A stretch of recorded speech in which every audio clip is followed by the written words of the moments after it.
Olá pessoal, estamos de volta para dar sequência aqui à nossa aula sobre obrigação cambial e classificação. Bom, nós já vimos as obrigações cambiais, né? Já vimos que a obrigação cambial importa a solidariedade passiva, é uma solidariedade passiva semelhante àquela solidariedade passiva do direito civil, onde você tem vários devedores e o credor pode cobrar de qualquer deles. Mas quando se fala em direito de regresso de quem pagou, aí há diferenças fundamentais em relação ao regime cambial para o regime civil. Já vimos que existem aquelas três diferenças fundamentais: não há direito de regresso se foi o devedor principal que pagou, há uma hierarquia daquelas obrigações, quem está mais perto da obrigação principal não tem direito de regresso para quem está mais longe, só quem está mais longe para quem está mais perto, naquela linha do tempo imaginária que nós fizemos referência, né? Já vimos também que o direito de regresso ele se exerce pela totalidade, não pela cota-parte, salvo no caso de avais simultâneos, no caso de co-avalistas, onde isso se dá pela cota-parte. Estudamos também na aula passada, ou na parte passada desta aula, a hierarquia das obrigações cambiais. Nós temos a obrigação ao devedor principal e nós temos devedores co-obrigados. O devedor principal é o emitente do título quando se trata de uma nota promissória ou de um cheque, ou é o aceitante quando o título de crédito é uma letra de câmbio, ou é o sacado quando o título de crédito é uma duplicata. Mas em qualquer dessas hipóteses, ele é o devedor principal porque ele inaugura aquela cadeia, né? Ele inaugura a formação daquele título de crédito. Ele está ali vinculado à realização do negócio que deu origem ao título de crédito. A partir do momento em que ele circula, nós vamos ter co-obrigados exclusivamente cambiais, né? E quem são eles? São endossantes e avalistas. E aí nós vimos algumas observações importantes, né, em relação ao protesto que se exige para a cobrança de co-obrigados, mas não se exige, não é obrigatório, pode ser feito, mas não é obrigatório para a cobrança do devedor principal. Já vimos também aquelas diferenças em relação ao regresso. Não há direito de regresso no devedor principal, e sim de co-obrigados, e ainda assim observando aquela cadeia, né, temporal, e a questão da falência como vencimento antecipado da obrigação, que só se aplica se a falência do devedor principal e não dos outros devedores. Agora, eu acho que a gente já pode avançar com o estudo da classificação dos títulos de crédito. Nós podemos classificar os títulos de crédito por vários critérios.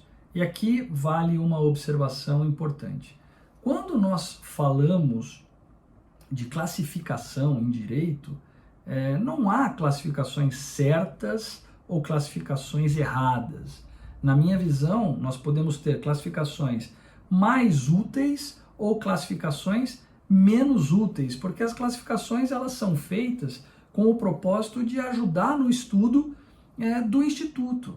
Na medida em que aquela classificação organiza a matéria de maneira a facilitar a sua compreensão, aquela classificação é útil. Então existem classificações que facilitam mais, classificações que facilitam menos, ao gosto do freguês, muitas vezes. Então eu vou usar aqui, optei por usar a classificação que é trazida pelo professor Fábio Ulloa Coelho, nosso professor da PUC de São Paulo e, sem dúvida nenhuma, um dos mais prestigiados e notáveis professores de direito comercial do Brasil.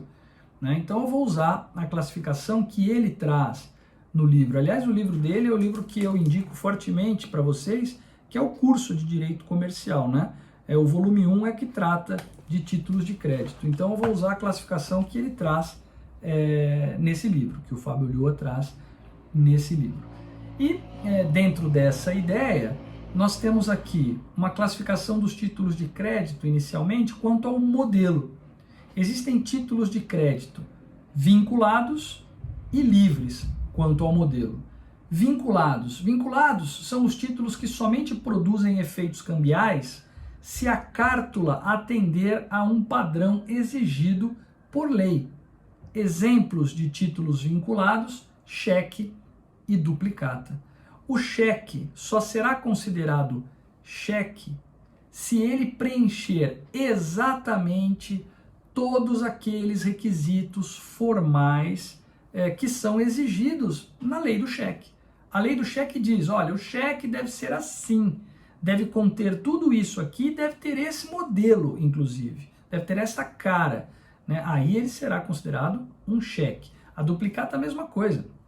A duplicata, ela deve atender a todos esses requisitos legais lá da lei de duplicatas e deve ter esta cara, deve ter esta forma, né? Só assim ela será considerada duplicata.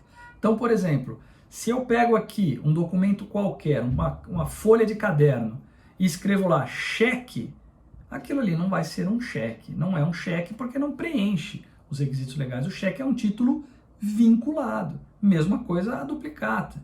Eu não posso pegar uma folha de caderno, uma folha sulfite e escrever lá que aquilo é uma duplicata e colocar lá os valores e aquilo vai se tornar uma duplicata? Não vai. São títulos vinculados, ou seja, são títulos que somente produzem efeitos cambiais, serão considerados como títulos de crédito, se a cártula, se o documento representativo daquele título atender a um padrão específico exigido por lei, ok? Então esses são os títulos vinculados. Mas nós podemos ter títulos livres. Títulos livres são aqueles títulos que podem ser emitidos sem observância de regras formais muito rígidas, né? E acho que um exemplo mais evidente é a nota promissória.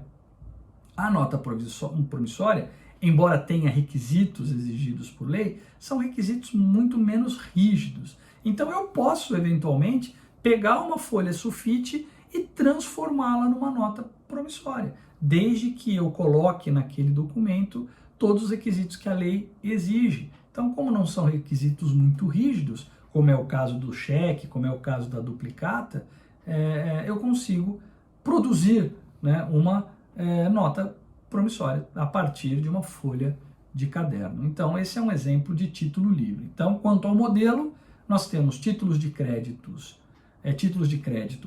vinculados e livres. Essa é a primeira classificação. Uma segunda classificação, quanto à estrutura. Então, quanto à estrutura, os títulos de crédito podem ser ordens de pagamento ou promessas de pagamento.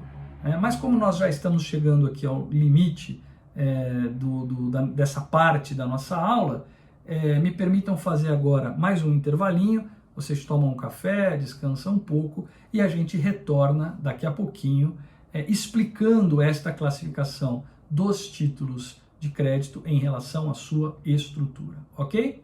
Então daqui a pouquinho a gente se vê. Até já!